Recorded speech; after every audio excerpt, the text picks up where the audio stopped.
di dalam asas solus populi suprema lex mengenai keselamatan rakyat adalah hukum tertinggi. Nah,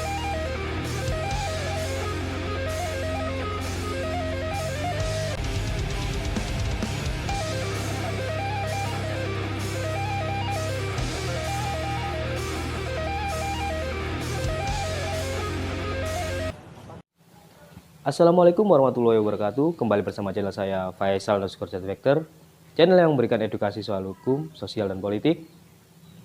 Topik kali ini saya akan membahas mengenai vaksinasi yang akan dilakukan secara besar-besaran atau massal, di mana yang pertama menjadi contoh atau yang divaksin pertama adalah Bapak Presiden kita, Insinyur Joko Widodo, di mana beliau telah mencontohkan kepada seluruh masyarakat di Indonesia agar mau divaksin, di mana vaksin tersebut Majelis Ulama Indonesia sudah menyatakan bahwa vaksin tersebut halal.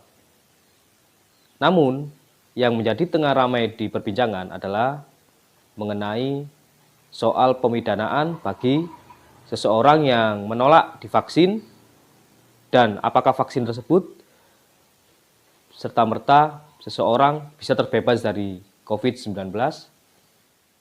Sebelum topik ini saya bahas lebih dalam, saya berharap klik tombol subscribe, like, dan komen agar channel ini berkembang dan menjadi wawasan bagi masyarakat.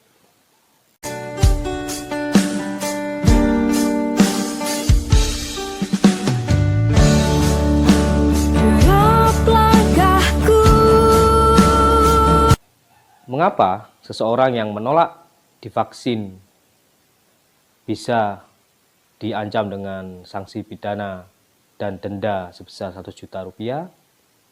Saya akan melihat di pasal 93 di Undang-Undang Nomor 6 Tahun 2018 mengenai tentang kekarantinaan kesehatan. Dan juga di dalam pasal 9 ayat 1 menyebutkan siapa yang menghalang-halangi penyelenggaraan kekarantinaan kesehatan sehingga menyebabkan kedaruratan kesehatan, maka seseorang yang melakukan tindakan tersebut dapat dikenakan sanksi pidana 1 tahun penjara dan denda sebesar 100 juta rupiah. Apakah ini adalah hal pemaksaan yang dapat melanggar hak asasi manusia? Maka pendapat hukum dari saya, hal ini yang pertama adalah perlu edukasi kepada masyarakat, di mana masyarakat pasti akan menimbulkan pro dan kontra. Bagi yang pro mungkin tidak ada masalah, apalagi hal-hal yang menyangkut sifatnya gratis, dan hal ini untuk mencegah terjadinya COVID-19 yang sangat masif dan mencegah penularan yang semakin besar. Maka orang-orang yang pro terhadap hal ini sangat senang dan mungkin antusias. Namun bagi pihak yang kontra, dan apalagi dengan adanya sanksi tersebut, maka seseorang yang apatis akan menjadi tambah apatis dan mungkin akan melakukan pembangkangan. Solusinya adalah yang pertama, edukasi sangat penting dan sosialisasi yang sangat menyeluruh kepada seluruh masyarakat, di mana pemerintah sudah melakukan contoh yang baik, pejabat publik dan juga public figure seperti Raffi Ahmad yang sudah mencontohkan kepada masyarakat dengan disuntik vaksin. Namun, apakah vaksin ini bisa serta-merta menjadikan seseorang sudah terbebas dari COVID-19? Nah, yang patut disayangkan, public figure seperti Raffi Ahmad yang beliau adalah public figure yang pertama memperoleh vaksin dan sangat spesial, namun ternyata di malam harinya public figure tersebut telah diduga melakukan tindakan pelanggaran protokol kesehatan. Nah, apakah public figure ini seperti Raffi Ahmad dan public figure yang lain yang telah melakukan pelanggaran protokol kesehatan juga dapat tindakan yang sama seperti Habib Rizik Syihab, di mana beliau dan sekarang telah menjalani hukuman untuk disidangkan.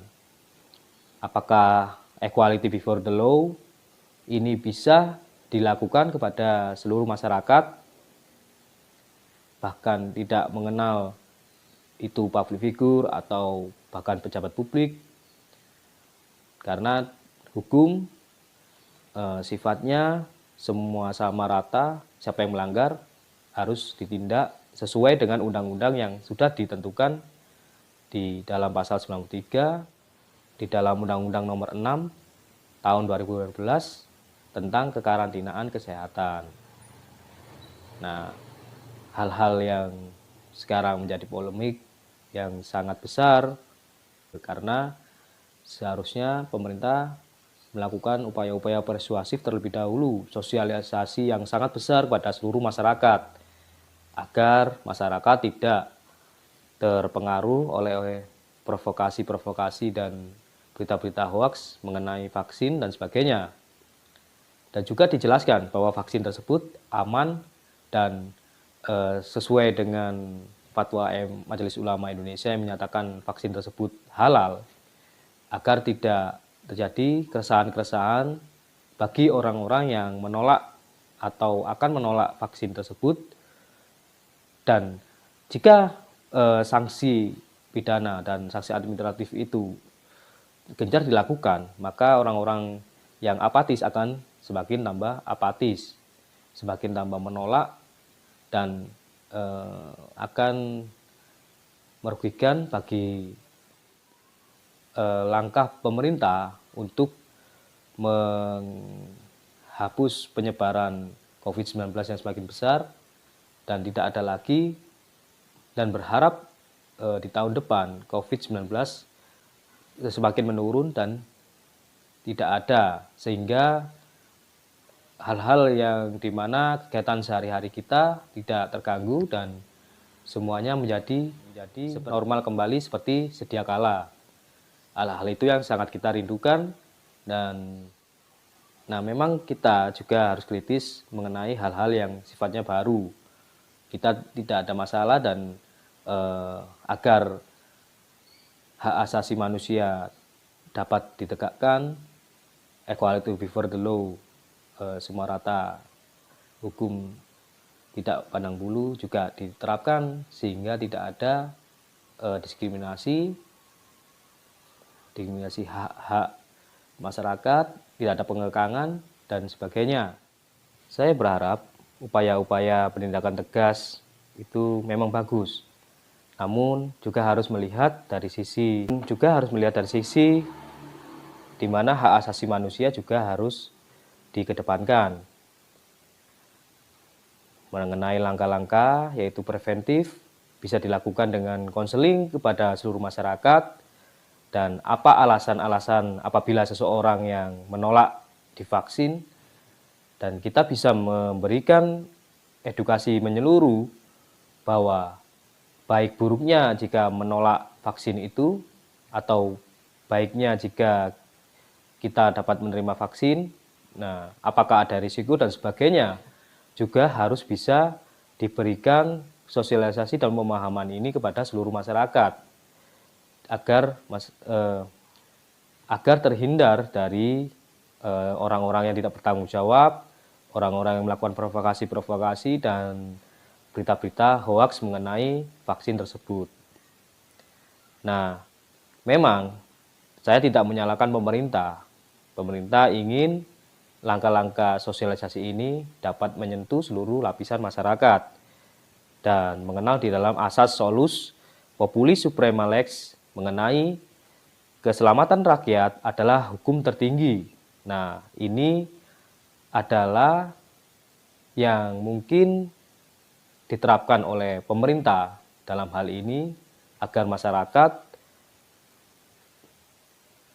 keselamatan masyarakat adalah hal yang utama, dan hal-hal yang mengenai keegoisan dan hal-hal yang mengenai itu mungkin tidak dapat dipertanggungjawabkan kebenarannya, berita-berita yang mungkin hal itu tidak benar mengenai vaksin tersebut, itu dapat diluruskan, dan yang lebih baik ditindak adalah orang-orang yang menyebarkan berita hoax, provokasi, dan memang menghimpun masyarakat, menghasut masyarakat agar menolak vaksin tersebut. Itulah yang harus ditindak.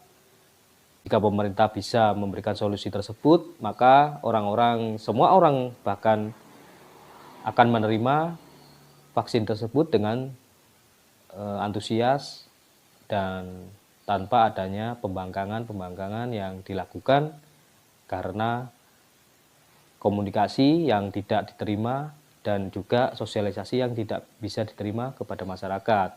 Ini harus diminimalisir dan langkah-langkah ini bisa efektif untuk mencegah dan menghapus penyebaran COVID-19 yang semakin besar, dan di kemudian hari kita bisa melakukan aktivitas seperti biasa, seperti sedia kala, yang sangat saya rindukan dan mungkin kita semua rindukan.